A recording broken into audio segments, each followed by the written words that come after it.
ഈ വീഡിയോയിൽ വളരെ ഇമ്പോർട്ടൻ്റ് ആയിട്ടുള്ളൊരു വിഷയമാണ്, ടെക്നോളജി പരമായിട്ടുള്ളൊരു വിഷയമാണ്. പ്രത്യേകിച്ച് ക്ലൗഡ് മൈത്തോസ്, അതേപോലെ ഫാബിൾ 5 AI, ആന്ത്രോപിക് എന്ന് പറഞ്ഞ സ്ഥാപനത്തിൻ്റെ രണ്ട് പ്രോഡക്റ്റുകൾ. ഈ രണ്ട് പ്രോഡക്റ്റുകളും അമേരിക്ക വേൾഡ് വൈഡ് സെല്ലിംഗ് നിർത്തിവെച്ചിരിക്കുകയാണ്. സെല്ലിംഗ് മാത്രമല്ല, പെർമിഷൻ സ്റ്റോപ്പ് ചെയ്തിരിക്കുകയാണ്. ഇതുകൊണ്ട് എന്താണ് ഇപ്പോൾ പ്രശ്നം എന്ന് പറഞ്ഞാൽ, ഇതിൽ ഇന്ത്യ ഈ ആന്ത്രോപിക്കിൻ്റെ ക്ലൗഡ് മൈത്തോസ് എന്ന് പറഞ്ഞ ആ സ്പെസിഫിക് ആയിട്ടുള്ള ടൂൾ ഉപയോഗിക്കുന്നുണ്ട്. ഇത് ഉപയോഗിക്കുന്നത് എന്തിനാണെന്ന് പറഞ്ഞാൽ, ശരിക്കും ഡിഫൻസ് മേഖലയിൽ സൈബർ സെക്യൂരിറ്റിക്ക് വേണ്ടിയിട്ടാണ് ഉപയോഗിക്കുന്നത്. ഓക്കെ, ഇപ്പോൾ ഇന്നത്തെ കാലത്ത് അഡ്വാൻസ്ഡ് AI ടെക്നോളജി കാറ്റഗറിയിൽ വരുന്ന സോഫ്റ്റ്വെയർ ആണ് ഈ ആന്ത്രോപിക്കിൻ്റെ ക്ലൗഡ് മൈത്തോസ് എന്ന് പറയുന്നതും ഫാബിൾ എന്ന് പറയുന്നതല്ല. അഡ്വാൻസ്ഡ് AI ചിപ്പിലാണ് ഇത് പ്രവർത്തിക്കുന്നത്. ഈ അഡ്വാൻസ്ഡ് AI ചിപ്പിൽ ഇത്തരത്തിലുള്ള ചിപ്പ് ചൈന പോലും ഇതുവരെയും നിർമ്മിച്ചിട്ടില്ല. അവരതിന് വേണ്ടിയിട്ട് ശ്രമിച്ചുകൊണ്ടിരിക്കുകയാണ്. അപ്പോൾ ഇന്ത്യക്കുള്ളിൽ ഈ ഫെസിലിറ്റി ഉണ്ടോ എന്ന് ചോദിക്കുന്നതിൽ അർത്ഥമില്ല. കാരണം ഇന്ത്യക്കുള്ളിൽ ഇല്ല, അതാണ് യാഥാർത്ഥ്യം. ഇത് നമ്മൾ അമേരിക്കയിൽ നിന്നാണ് ഉപയോഗിച്ചുകൊണ്ടിരിക്കുന്നത്. ഇനി ഇന്ത്യക്ക് മാത്രമാണോ ഈ ആന്ത്രോപിക് ഈ ഡിസിഷൻ എടുത്തിരിക്കുന്നത് പറഞ്ഞാൽ ഇല്ല, ഇന്ത്യക്ക് മാത്രമല്ല, വേൾഡ് വൈഡാണ് എടുത്തിരിക്കുന്നത്. അപ്പോൾ ഇത് സ്പെസിഫിക് ആയിട്ട് ഇന്ത്യയെ ടാർഗറ്റ് ചെയ്യുന്ന ഒരു പരിപാടിയല്ല. അതും കൂടി നമ്മൾ ഇതിനകത്ത് എടുത്ത് പറയേണ്ടത്. കാരണം പലരും തെറ്റിദ്ധരിപ്പിക്കൽ പ്രൊപ്പഗണ്ട ഇവിടെ അടിച്ചിറക്കുന്നുണ്ട്. അതായത് ഇന്ത്യക്കിട്ട് പണി കൊടുത്ത് അമേരിക്ക എന്നുള്ള രീതിയിലൊക്കെ. അങ്ങനെയല്ല, അമേരിക്ക വേൾഡ് വൈഡിൽ നിർത്തി വെച്ചിരിക്കുകയാണ്. ശരിക്കും ഈ ക്ലൗഡിൻ്റെ ഉടമസ്ഥനായിട്ടുള്ള രണ്ട് പാർട്ട്നേഴ്സാണ്. അപ്പോൾ അവർക്കും ട്രംപിനും ഒരു പേഴ്സണൽ വൈരാഗ്യം നമുക്കിവിടെ ഫീൽ ചെയ്യുന്നുണ്ട്. അതിന് പ്രധാനപ്പെട്ട കാരണം ഇന്നലത്തെ അമേരിക്കയുടെ ഈ ആന്ത്രോപിക്കിൻ്റെയും അതേപോലെ ട്രംപിൻ്റെയും പ്രസ്താവനകൾ വായിച്ചവർക്ക് മനസ്സിലാക്കാൻ പറ്റും. കാര്യങ്ങൾ ഡീപ്പായിട്ട് വായിച്ച് മനസ്സിലാക്കിയിട്ട് വിലയിരുത്തൽ നടത്തുന്നവർക്ക് ക്ലിയർ ആയിട്ട് വ്യക്തമാവും എന്താണ് പിക്ചർ എന്നുള്ളത്. ഈ ആന്ത്രോപിക് എന്ന് പറയുന്നത് ഇന്ത്യക്ക് മാത്രമല്ല അമേരിക്കയ്ക്കും ഇതേ സൈബർ സെക്യൂരിറ്റിയും കാര്യങ്ങളൊക്കെ പ്രൊവൈഡ് ചെയ്യുന്ന ഒരു കമ്പനിയാണ്. ആന്ത്രോപിക് എന്ന് പറയുന്നത് ഫോർ എക്സാമ്പിൾ ഓപ്പൺ AI പോലെ. ക്ലൗഡ് എന്ന് പറയുമ്പോഴത്തേക്കും അവരുടെ ChatGPT, ഓപ്പൺ AIക്ക് ChatGPT ഉണ്ടല്ലോ, ലാർജ് ലാംഗ്വേജ് മോഡലിൽ, അതേപോലത്തെ ഒരു ടൂളാണ് ഈ ക്ലൗഡ് എന്ന് പറയുന്നത്. അപ്പം അതിൽ നിന്നും പല വേരിയേഷൻസിൽ പല എക്സ്ട്രോഡിനറി പ്രോഡക്റ്റുകൾ ഈ ആന്ത്രോപിക് എന്ന് പറഞ്ഞ കമ്പനി നിർമ്മിച്ച് വെച്ചിട്ടുണ്ട് വർഷങ്ങളായിട്ട്. 2022 മുതൽ ഇവർ ഈ പ്രോജക്റ്റിലുണ്ട് എന്നുള്ളത് നമ്മൾ മനസ്സിലാക്കണം. ഇപ്പം ഇതിൻ്റെ വൾനറബിലിറ്റിയെക്കുറിച്ച് കൺസേൺ രേഖപ്പെടുത്തിയിട്ടുണ്ട് ഫൈനാൻഷ്യൽ മിനിസ്റ്റർ നിർമ്മല സീതാരാമൻ. കാരണം ഈ AI ബാങ്കിങ് സെക്ടറിൽ വരുന്നതിലൂടെ ആന്ത്രോപിക്കിൻ്റെ സെക്യൂരിറ്റി ബാങ്കിങ് സെക്ടറിൽ വന്നു കഴിഞ്ഞാൽ അത് വല്ലാത്ത രീതിയിൽ ഇമ്പാക്റ്റ് ഉണ്ടാക്കും എന്നുള്ളത് നിർമ്മല സീതാരാമൻ ഏതാണ്ട് ഒരു 4 മാസങ്ങൾക്ക് മുമ്പ് നമ്മളുടെ പാർലമെൻറ്റിൽ ഇതിനെക്കുറിച്ച് പറഞ്ഞിട്ടുണ്ടായിരുന്നു. എത്ര പേര് ഇത് ശ്രദ്ധിച്ചു എന്നുള്ളത് എനിക്കറിയത്തില്ല, പക്ഷേ ഇങ്ങനൊരു സംഭവം നടന്നിട്ടുണ്ട്. അപ്പോൾ എന്തുകൊണ്ടാണെന്ന് പറഞ്ഞാൽ, ആന്ത്രോപിക് ഇൻട്രൊഡ്യൂസ് ചെയ്തിരിക്കുന്ന ഈ AI ടെക്നോളജിയുടെ പ്രത്യേകത എന്താണെന്ന് പറഞ്ഞാൽ, ഇതിന് അഡ്വാൻറ്റേജ് ഉണ്ട്, അതേപോലെ ഡിസ്അഡ്വാൻറ്റേജ് ഉണ്ട്. ഡിസ്അഡ്വാൻറ്റേജ് എന്ന് പറഞ്ഞാൽ അത് ഹൈലി ഇമ്പാക്റ്റ് ഉണ്ടാക്കുന്ന ഒരു സംഗതിയാണ്. ഇപ്പോൾ ഫൈനാൻഷ്യൽ സെക്ടറിൽ ഇപ്പം ആന്ത്രോപിക്കിൻ്റെ ഈ സെക്യൂരിറ്റി സിസ്റ്റം ഇംപ്ലിമെൻറ്റ് ചെയ്ത് കഴിഞ്ഞാൽ കംപ്ലീറ്റ് ബാങ്കിങ് സിസ്റ്റം സെക്യൂർഡ് ആവും എന്നാണ് പറയുന്നത്. പക്ഷേ അതിന് മുമ്പ് തന്നെ ഇതിൻ്റെ പ്രശ്നം എന്ന് പറഞ്ഞാൽ, നിലവിൽ റൺ ചെയ്തുകൊണ്ടിരിക്കുന്ന സെക്യൂരിറ്റി കമ്പനികളുടെ വൾനറബിലിറ്റിയെ ഇത് എക്സ്പോസ് ചെയ്യും. അത് നമ്പർ 1 പോയിന്റ്. അതെന്താണെന്ന് പറഞ്ഞാൽ, ഇപ്പം നിലവിൽ ഒരുപാട് സൈബർ സെക്യൂരിറ്റീസ് ഉണ്ട്. അതിലെല്ലാം നിരവധി ഇൻവെസ്റ്റ്മെൻറ്റുകൾ പല കമ്പനികളും നടത്തിയിട്ടുണ്ട്. അപ്പോൾ ഇത് ഇംപ്ലിമെൻറ്റ് ചെയ്യുമ്പോൾ ഇത് ആ സെക്യൂരിറ്റി സിസ്റ്റത്തിൻ്റെ വൾനറബിലിറ്റിയെ ഇത് ഡീകോഡ് ചെയ്യും. ഡീകോഡ് ചെയ്ത് കഴിഞ്ഞാൽ അതാണ് ഇതിൻ്റെ വീക്ക് പോയിന്റ്. ഒരു തവണ ഇത് നമ്മൾ ട്രയൽ ബേസിലെങ്കിലും കൊണ്ടുവന്ന് നമ്മൾ പരീക്ഷണം നടത്തി കഴിഞ്ഞാൽ ഇവിടെ നിലവിലുള്ള സെക്യൂരിറ്റി സിസ്റ്റത്തിൻ്റെ വീക്ക്നെസ് കംപ്ലീറ്റ് എക്സ്പോസ്ഡ് ആവും. അങ്ങനെയാണെങ്കിൽ അതിലൂടെ ഇതിന് വേണ്ടിയിട്ടുള്ള സ്പൈവെയറും കൂടി തയ്യാറാക്കാൻ പറ്റും. അതാണ് ഇതിൻ്റെ പ്രത്യേകത. ഇന്ന സൈബർ സെക്യൂരിറ്റിയിൽ ഇന്ന ലൂപ്പ് ഹോൾ ഉണ്ട്, അതിലൂടെ കടന്നു ചെന്ന് കഴിഞ്ഞാൽ സെക്യൂരിറ്റി സിസ്റ്റം ബ്രീച്ച് ചെയ്യാൻ പറ്റും എന്നുള്ളൊരു ഐഡിയ കൂടി കിട്ടും. അപ്പോൾ ഇത് പബ്ലിക്കിന് കൊടുക്കാൻ പറ്റില്ല എന്നുള്ളതാണ് പൊതുവിലുള്ള നിലപാട്. ഇത് ഞാൻ ബാങ്കിങ് സെക്ടറിലാണ് പറയുന്നുണ്ടെങ്കിൽ ഇത് ഡിഫൻസ് മേഖലയിലും ഇത് ബാധകമാണ്. അപ്പോൾ നമ്മൾ ഇന്ത്യ ക്ലൗഡ് മൈത്തോസ് എന്ന് പറഞ്ഞ ആ ഒരു ടൂളാണ് നമ്മുടെ ഡിഫൻസ് സെക്ടറിൻ്റെ സൈബർ സെക്യൂരിറ്റിക്ക് വേണ്ടിയിട്ട് എഗ്രിമെൻറ്റ് സൈൻ ചെയ്തിട്ട് ഇന്ത്യക്കുള്ളിലേക്ക് ഇംപ്ലിമെൻറ്റ് ചെയ്യാൻ വേണ്ടിയിട്ട് ഇരിക്കുന്നത്. ഇതുവരെ നമ്മൾ ഡയറക്റ്റായിട്ട് ഇംപ്ലിമെൻറ്റ് ചെയ്തിട്ടില്ല. പലരും ഇന്ത്യ അത് ഉപയോഗിക്കുന്നു എന്നൊക്കെ പറയുന്നുണ്ടെങ്കിലും ഇന്ത്യ അത് ഇതുവരെ ഉപയോഗിച്ചിട്ടില്ല, ഉപയോഗിക്കാൻ പോകുന്നു, അതിനുള്ള തീരുമാനങ്ങൾ എടുത്തിട്ടിരിക്കുകയാണ്. ആ സാഹചര്യത്തിലാണ് ഇത്തരത്തിൽ അമേരിക്ക ഈ ആന്ത്രോപിക്കിൻ്റെ ഗ്ലോബൽ പെർമിഷൻ നിർത്തിവെച്ചിരിക്കുന്നത്. ഇനി അതവർ നിർത്തിക്കോട്ടെ, കാരണം അത് അവരൊരു ടൂളായിട്ട് ഉപയോഗിക്കാൻ തീരുമാനിച്ചിട്ടുണ്ട്. അപ്പോൾ അതേ സാഹചര്യത്തിൽ ഇതിനെതിരെ ഈ ഇവരുടെ ഗ്ലോബൽ മാർക്കറ്റ് തടയുന്നതിനെതിരെ ട്രംപിൻ്റെ മേളിൽ കേസ് കൊടുത്തിട്ടുണ്ട് ആന്ത്രോപിക്കിൻ്റെ CEO ഡാരിയോ അമോഡെ എന്ന് പറഞ്ഞ വ്യക്തി. അപ്പോൾ ശരിക്കും ട്രംപിനും ഈ ആന്ത്രോപിക് എന്ന് പറഞ്ഞ കമ്പനിക്കും ഇടയിൽ തർക്കം നടക്കുകയാണ്.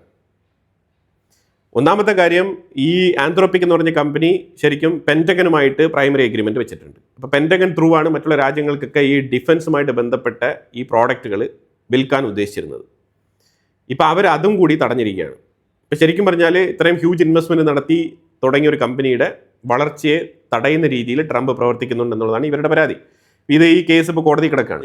എന്തുകൊണ്ടാണ് ഈ കമ്പനിയുടെ ഗ്ലോബൽ ഗ്രോത്തിനെ ഇവർ തടഞ്ഞു വെച്ചിരിക്കുന്നത് എന്നുള്ളതിൻ്റെ ക്ലിയർ ആയിട്ടുള്ള എക്സ്പ്ലനേഷൻ ട്രംപ് കോർട്ടിലേക്ക് കൊടുക്കണം. അതിന് സപ്പോർട്ടീവ് ഫാക്ടേഴ്സ് തിരയുന്നതിനിടയിൽ ട്രംപ് ഇന്നലെ ഈ ആന്ത്രോപിക്കിനെതിരെ ഒരു പോസ്റ്റ് ഇട്ടിട്ടുണ്ട്. ഇത് അത്ര എഫക്റ്റീവ് ആയിട്ടുള്ള ഒരു പ്രോഗ്രാം അല്ല, ഇത് വളരെ വീക്ക് ആയിട്ടുള്ള ഒരു പ്രോഗ്രാമാണ്, ഇത് തട്ടിപ്പാണ്, ഉടായ്പാണെന്നൊക്കെ പറഞ്ഞിട്ട് ട്രംപ് എഴുതി കുറിച്ചിരിക്കുകയാണ്. ഒരു അമേരിക്കൻ കമ്പനിക്കെതിരെ തന്നെയാണ് ട്രംപ് എഴുതിയിരിക്കുന്നത്. അപ്പോൾ ട്രംപിന് അവിടെ താല്പര്യങ്ങളുണ്ട്, ഏത് കമ്പനിയെ വളർത്തണം, ഏത് കമ്പനിയെ തളർത്തണം എന്നുള്ളതൊക്കെ ട്രംപിന്റെ അജണ്ടയിൽ വളരെ വ്യക്തമാണ്. ഒരു രാജ്യത്തിന്റെ പ്രസിഡന്റ് ഇത്തരത്തിലുള്ള കമ്പനികളുടെ ഉള്ളിൽ ചെന്ന് ഇടപെടുക എന്ന് പറഞ്ഞു കഴിഞ്ഞാൽ അത്ര നല്ല പരിപാടിയല്ല. ഇപ്പം ഇനി വേണമെങ്കിൽ ട്രംപിന് പറയാം, ഈ കമ്പനി പെൻറ്റഗനുമായിട്ട് കണക്റ്റഡ് ആണ്, സോ അതുകൊണ്ട് നാഷണൽ സെക്യൂരിറ്റിയെ ബാധിക്കുന്ന വിഷയമാണ്, അതുകൊണ്ട് ഞാൻ ഇടപെടുന്നു എന്ന് വേണമെങ്കിൽ ട്രംപിന് ഇപ്പോൾ പറയാം. പക്ഷെ ഇവിടെ മനസ്സിലാക്കേണ്ടത്, ഈ ആന്ത്രോപിക് എന്ന് പറഞ്ഞ കമ്പനിയുടെ മേജർ ഇൻവെസ്റ്റേഴ്സ് എന്ന് പറഞ്ഞു കഴിഞ്ഞാൽ ഒന്ന് ആമസോണും രണ്ട് ഗൂഗിളുമാണ്.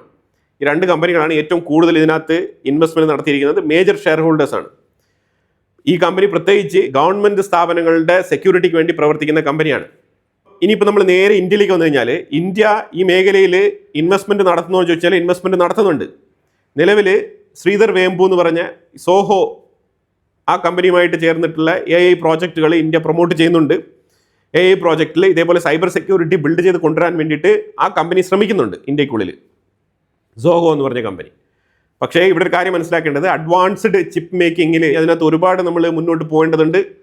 അതുകൊണ്ടാണ് എഡ്യൂക്കേഷനിൽ മാറ്റം വരുത്തി ഫ്രം ദ ചൈൽഡ്ഹുഡ് ഓൺവേർഡ്സ് നമ്മൾ ഈ കമ്പ്യൂട്ടർ ടെക്നോളജിയുമായിട്ട് ബന്ധപ്പെട്ട വിഷയങ്ങളൊക്കെ നമ്മൾ ചെറുപ്പത്തിലെ കുട്ടികളെ പഠിപ്പിച്ച് കൊണ്ടുപോകേണ്ട ഒരു അത്യാവശ്യ കാലഘട്ടത്തിൽ വന്ന് എത്തി നിൽക്കുകയാണ്. ഇപ്പോൾ അല്ലാന്നുണ്ടെങ്കിൽ നമ്മളുടെ ഫ്യൂച്ചർ ജനറേഷൻ ഒരുപാട് പാടുപെടും. വീണ്ടും മറ്റുള്ള രാജ്യങ്ങൾ ഡോമിനേറ്റ് ചെയ്ത് മുന്നോട്ട് പോകേണ്ട സാഹചര്യം ഉണ്ടാവും.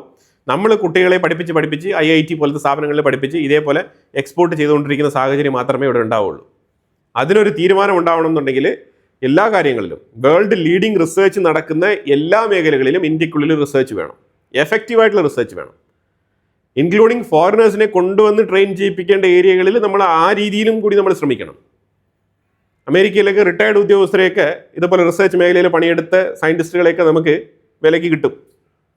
അവരെ കൊണ്ടുവന്ന് പണിയെടുപ്പിക്കണം, ട്രെയിൻ ചെയ്യിപ്പിക്കണം. ഇന്ത്യക്കുള്ളിൽ അത്തരത്തിലുള്ള പ്രോഡക്റ്റുകളെ, അത്തരത്തിലുള്ള ബ്രെയിനുകളെ നമ്മൾ ഡെവലപ്പ് ചെയ്ത് കൊണ്ടുവരണം. എനിവേ, അതൊക്കെ നടക്കണമെന്ന് നമുക്ക് ആഗ്രഹിക്കാം.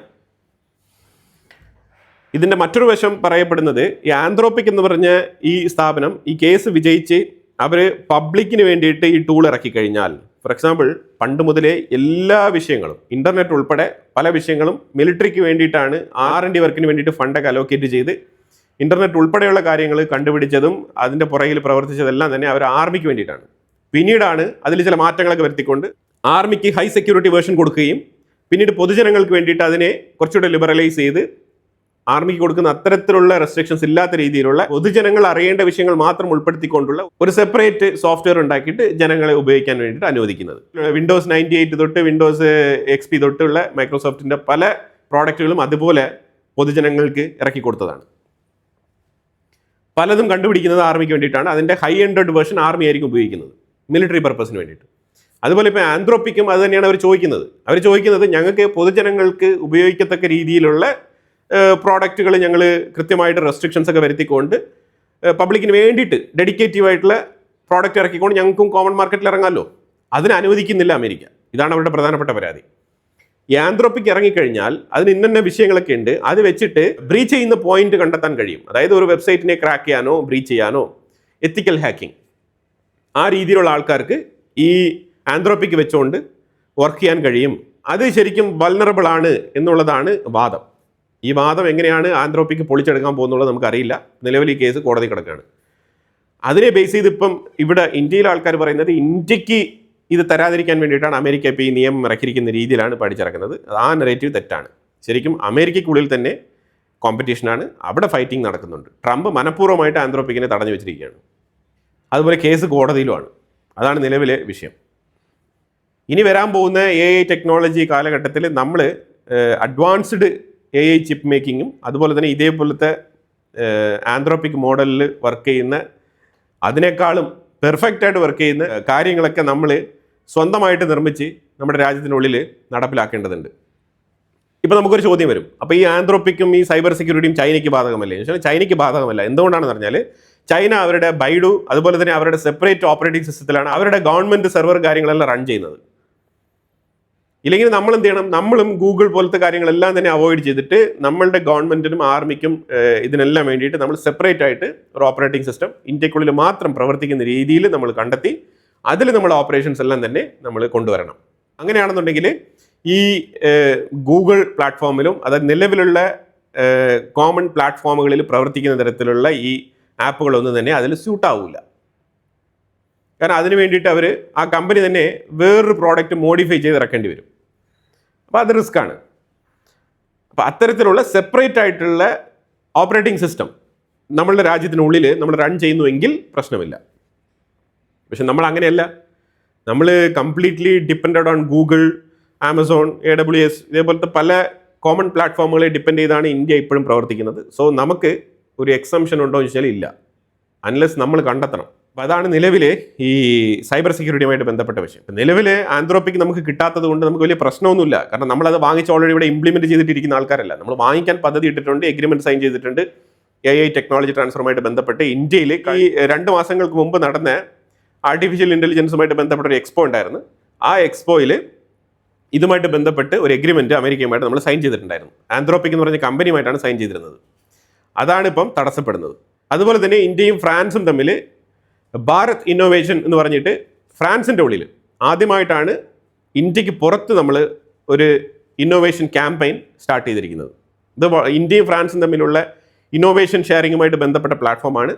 ഫ്രാൻസിൽ ഇന്ത്യയുടെ ഇന്നോവേഷനുമായിട്ട് ബന്ധപ്പെട്ട പ്രോജക്റ്റുകളിലേക്ക് അവിടെ നിന്ന് നമുക്ക് ഇൻവെസ്റ്റ്മെൻറ്റ് കളക്ട് ചെയ്യാനുള്ള ഓപ്ഷൻസ് ഉണ്ട്.